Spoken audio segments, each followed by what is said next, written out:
Anytime Fitness started in 2008 in Australia. We researched it and seen the product in the US. I was working over there for about 7 years.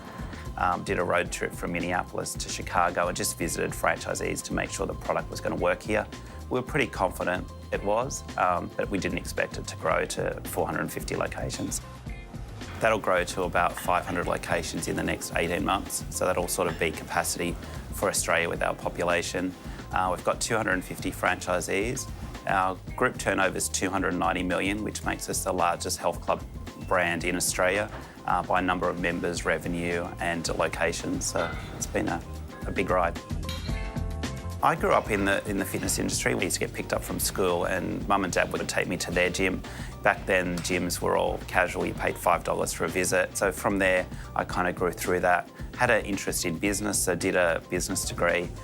We had our own gym, so kind of worked inside that business. So always been involved in the fitness industry. Tried to look at getting out, but it's such a great industry. You're helping people.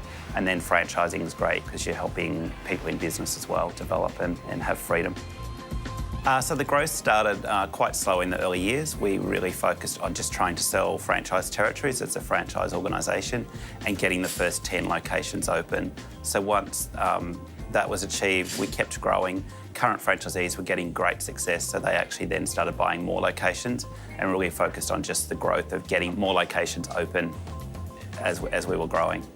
The secret to a successful franchise is actually having a great product. So the product needs to fulfil their customers' needs, needs to make sure it makes money. Franchisees need to make money to focus on that, and having really good systems and support at your head office as well. So our focus was really on growing as quickly as we could.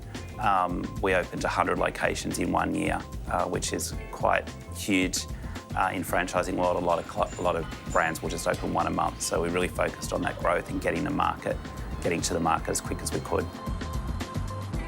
Greatest obstacles to growth were really finding enough great people that would work with us. Also, I was getting upskilled in how to manage a big group, which I hadn't done in the past as well. So constantly hiring people, we were running crazy all the time. So keeping up with that was really difficult. We moved offices 5 times.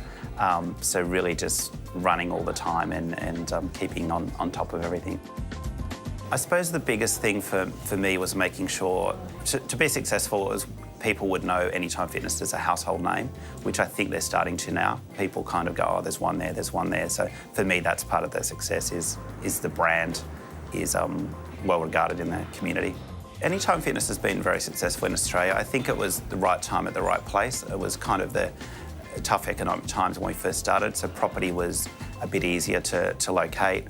A couple of the bigger chains had kind of been here a while. Their product was old and tired. They were charging quite a lot of money, so I think we hit at the right time. Consumers were crying out for it.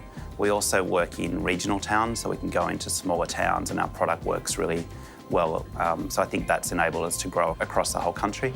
And then we've just continued to grow and become the largest chain, so it's great. Running our own business probably gives us the freedom to do what we want, so I travel quite a lot with my wife. Just a bit of flexibility with the internet these days. You can be working remotely, so that flexibility of not having to be in the office every day is great. But emails always follow you, so that's good and bad in that. Advice for other entrepreneurs, probably finding a product that the consumers want, and then making sure you can market and amplify that into the community. So we do a lot of work with promoting the brand early on, using PR to really build that as well. So it's taking something and then running as fast as you can once you've proven concept. Hey, thanks for dropping by the KBB YouTube channel. If you want a whole lot more where this came from, press the subscribe button and it will open a Pandora's box of great videos that not only are educational, full of great advice, but also really inspiring. Just what we need as small business owners.